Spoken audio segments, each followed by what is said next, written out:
The last set of principles explain how the economy as a whole works. Principle 8 says, a country's standard of living depends on its ability to produce goods and services.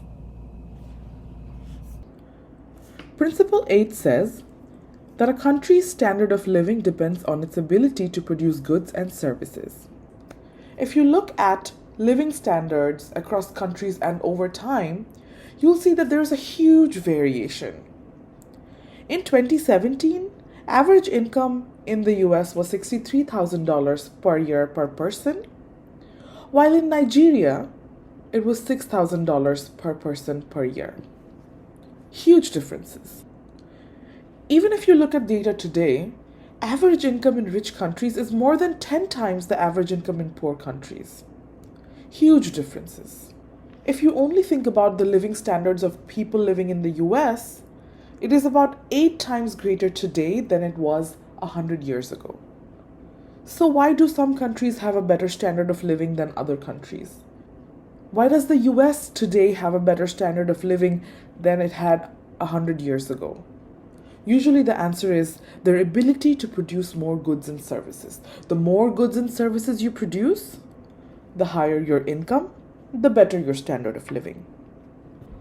So the most important determinant of a country's standard of living is productivity, the quantity of goods and services it can produce from each unit of labor or each hour of labor. But then what does productivity depend on? Productivity depends on 4 main factors. It'll be helpful if you note it down. Number 1, physical capital. Physical capital refers to the amount of machinery, equipment your country has.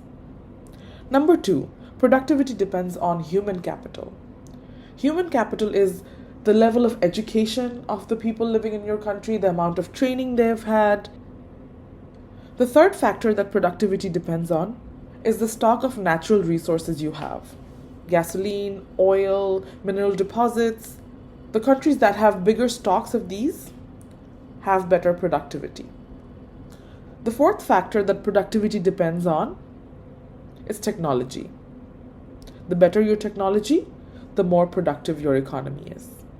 There are some other factors as well, like labor unions, how much competition you have from abroad, and so on. But these have far less impact on living standards than the 4 I just mentioned. Principle 9 says, prices rise when the government prints out too much money. An important definition to know here is the definition of inflation. Inflation is an increase in the overall level of prices in the economy. So when there is a positive growth in the level of prices, we have inflation. Some of you may already know that post-COVID, the price level in the US has increased. So we have a positive inflation rate. Inflation was increasing. Now, how is inflation or the price level related to printing money?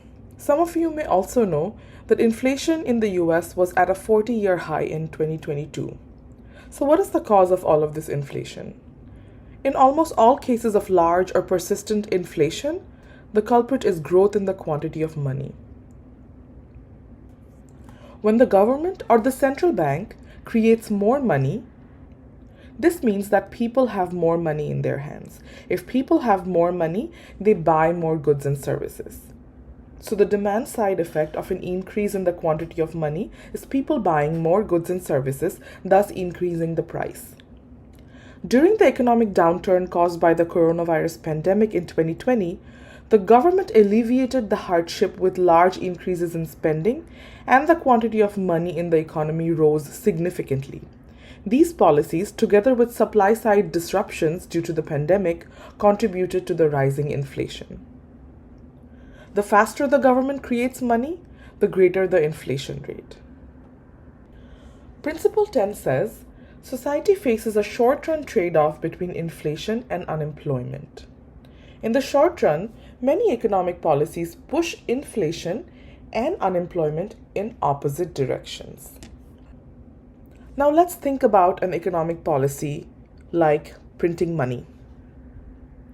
We already know that printing more money leads to rising prices and rising inflation in the long run.